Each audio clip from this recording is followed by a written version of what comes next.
Okay, let's unpack this. We are diving deep into one of Australia's most enduring and perplexing mysteries, the case known simply as the Pyjama Girl. Right. I mean, picture this.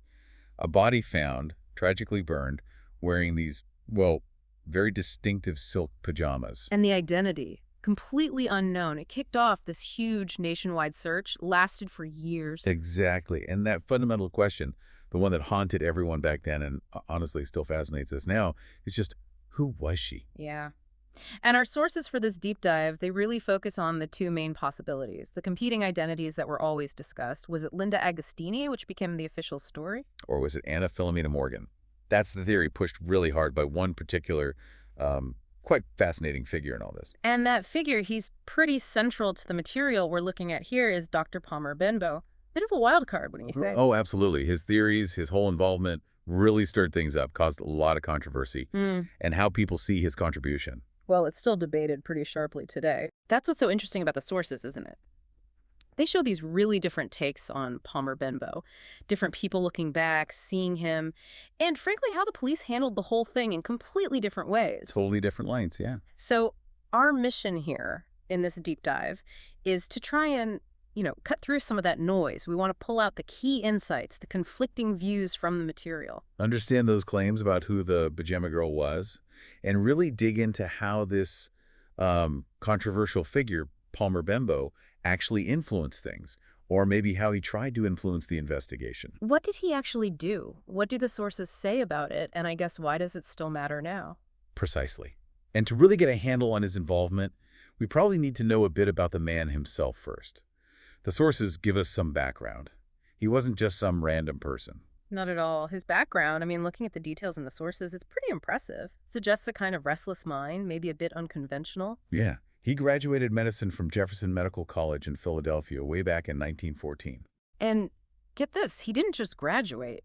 He won this pretty significant prize, $75,000. The sources say that was like 2 years' wages for a manual worker back then. Wow. So he was clearly highly thought of right from the start. And there's this fascinating note the sources mention from his college yearbook in 1914, called him the first Australian pioneer there. Hmm. And it says he brought many valuable suggestions that he ungrudgingly offered. They even speculated his ideas might lead to radical changes for the better in their methods. So even then, he was seen as maybe pushing boundaries, a bit outside the box. Seems like it. They even gave him a model boat, the Kitty Hawk 6, as a thank you gift. It paints a picture. And he definitely didn't just settle down after that, according to the sources. His life reads a bit like an adventure story for a while. Right. He volunteered with the British Red Cross in Serbia in 1914, 1915, right in the thick of it, war-wounded typhus outbreaks. He even caught typhus himself, didn't he? Ended up in hospital in the UK in 1915. Yeah. Then he served with the British Army in France, 16 to 17, probably as a medical officer. By 1918, he's back in Australia, Medical Corps Reserve. And he kept moving. Sources say 1921, he got medals in the UK Mercantile Marines, the Merchant Navy. Maybe a ship's doctor? Could be. Then by 24, he's working at the Sydney Quarantine Station. Even bought himself a Packard car, which wasn't cheap. Retired from the military reserve in 25 as an honorary captain. So yeah, a man with a really broad, kind of dramatic set of experiences before he ever gets tangled up in the Pyjama Girl case. Which brings us right to it. How does this guy, with this background, this medical training, get involved in this massive police puzzle? Well, the sources we've got really highlight his absolute conviction about one thing. Palmer Benbow was certain the Pyjama Girl was Anna Philomena Morgan. That was his flag in the ground. And, kind of surprisingly, he did manage to convince some credible people, at least for a while. Yeah, the sources mentioned that in 1941, a group of 6 Sydney doctors and dentists actually analyzed his evidence. 6 of them. Respected professionals. Exactly. And they were convinced enough to sign this document, formally asking for an immediate inquiry, specifically to see if the body was Anna Philomena Morgan, just like Palmer Benbow believed. That's quite something. But, and this is crucial, isn't it? He ran straight into opposition from the official investigators? Oh, absolutely. The sources are clear. The police disputed his findings completely. Their view, apparently, was that Anna Morgan was either still alive somewhere, Or if she was dead, it was under a different name, Jean Morris. right. So you immediately have this direct clash, official police line versus Palmer Benbow's counter theory. And it didn't just stay as a disagreement, did it? He took it further. He did. The sources tell us that in June 1943, Palmer Benbow, they took this really bold step. Appealed directly to the NSW state full court. Asking for a whole new inquest into the death. Yeah, which the sources note was ultimately unsuccessful. That legal challenge didn't work out for him then. Still, even with the police pushing back and the court set back, the sources bring up these examples. Things that make you really pause and think about how the police handled things, and maybe about Palmer Benbow's role. Specific moments where his observations were, well, pretty sharp, or where he exposed maybe some serious flaws in the official investigation. Okay, yeah, this is where it gets really interesting. And maybe a bit damning for the police, based on these sources. Like the laundry mark? Ah, yes. Yeah. It seems like a tiny detail, right? But the sources state quite clearly, the police hadn't even noticed this crucial laundry mark on a towel found near the body. Not until Palmer Benbow pointed it out. How does that happen in a major investigation? Seriously, it suggests, well, either incompetence or maybe just a lack of thoroughness that an outsider had to correct. And then there's the thing with the pajamas themselves, the item that gave the case its name. This one is genuinely astonishing, according to the sources. Palmer Benbow apparently found out, back in 1940, Yeah. that the police had actually made a film about the case for cinemas, like public information. And in this film, they showed the audience the wrong pajamas for the Pyjama Girl. Wait, what? Seriously, they put out a film to help solve the case and showed the public the wrong evidence. That's what the sources describe as, Yeah. well, it's incredible. Why would they do that? Was it just a massive mistake? Or was it something else? Because the sources also mentioned that Superintendent Red and other police witnesses apparently went to great lengths to discredit Palmer Benbow and his theories. Right. Why try so hard to undermine this guy? Mm. Who, by the way, was right about the laundry mark they missed and right about their misleading film. It makes you wonder what they were trying to steer people away from, doesn't it? Exactly. And this whole dynamic, this conflict, really comes into focus when you look at how views on Palmer Benbow have shifted over time. Especially for one researcher mentioned in the sources, Richard Evans, a criminology lecturer. Ah, yes, this is a fascinating part of the story the sources reveal. This lecturer, Richard Evans, he wrote about the case for his master's thesis back in 2001. And in that thesis, he actually described Palmer Benbow's theories pretty positively, called them of great value as a contemporary and independent analysis. So back then, he saw value in Benbow's work. And Evans, in 2001, also disputed the police conclusion that the body was Linda Agostini, which kind of aligned with Palmer Benbow, even if Evans didn't fully endorse the Anna Morgan theory then. Right. But then, you fast forward to 2022, Evans publishes a book on the case. And his opinion, completely flipped, hostile almost. What did he say in the book? He wrote that Benbow quickly revealed himself to be a crank and his scientific evidence to be worthless. Wow. From great value to crank and worthless. That's quite a shift. It is. And the author of our source material specifically asks why. Why this total reversal on someone he previously found valuable?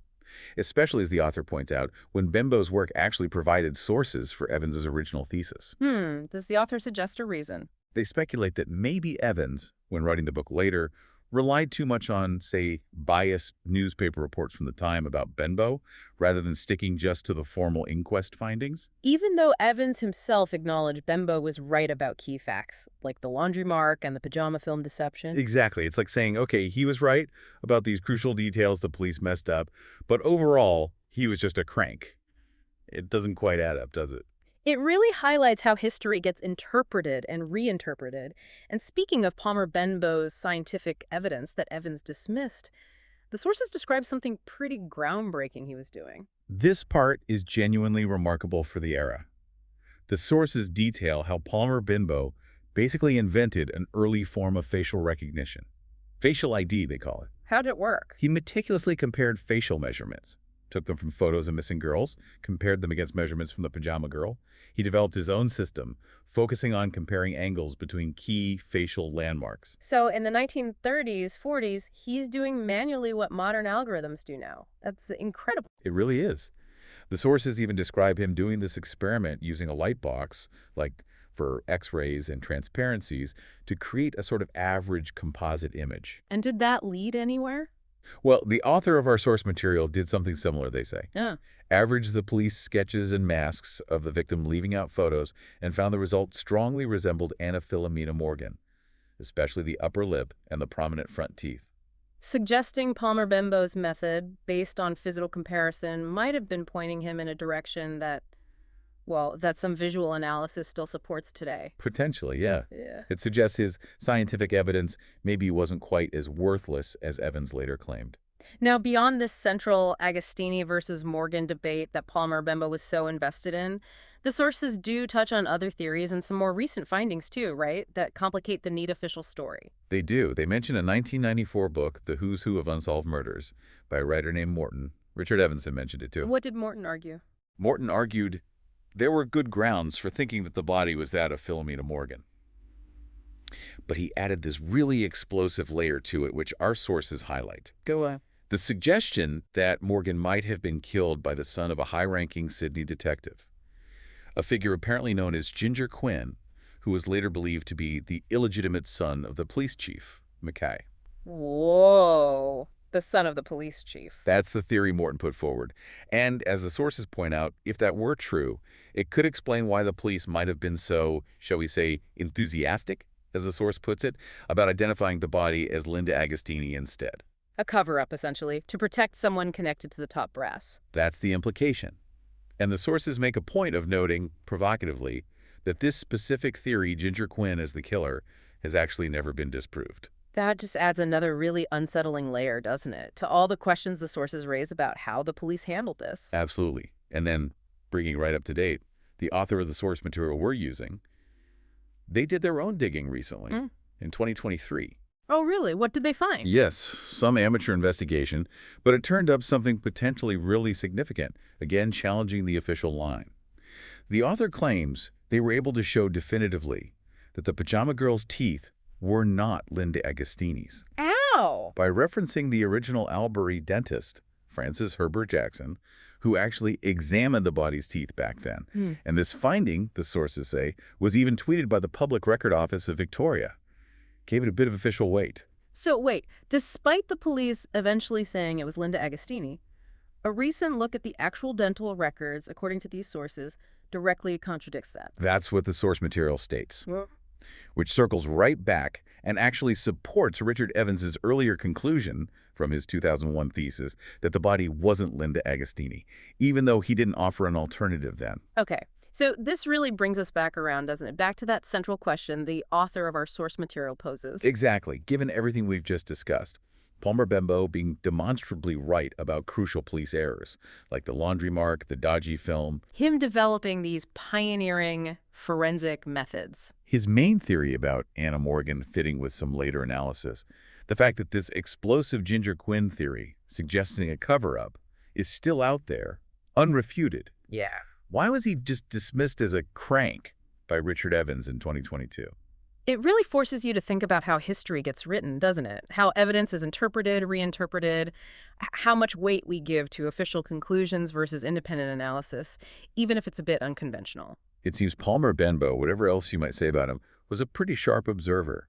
He spotted things others missed, and he challenged the official story using methods that were, for their time, quite innovative. So, wrapping up this deep dive then, we've looked at this enduring mystery, the Pyjama Girl. We've examined sources highlighting these really stark conflicts over her identity. Yeah, we've seen how the sources paint the police handling of the case, and this pivotal, often frustratingly debated, role of Dr. Palmer Benbow and his surprisingly advanced techniques. And the sources really hammered home how interpretations can change so dramatically over time, even for the same person looking at the same facts, like with Richard Evans and his view of Benbow. Definitely.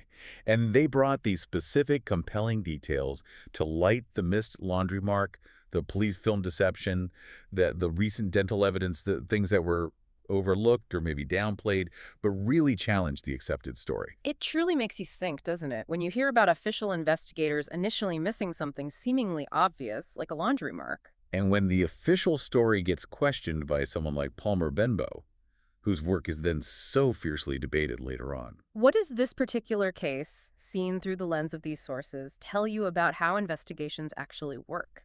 And maybe how reliable the historical narratives we accept really are?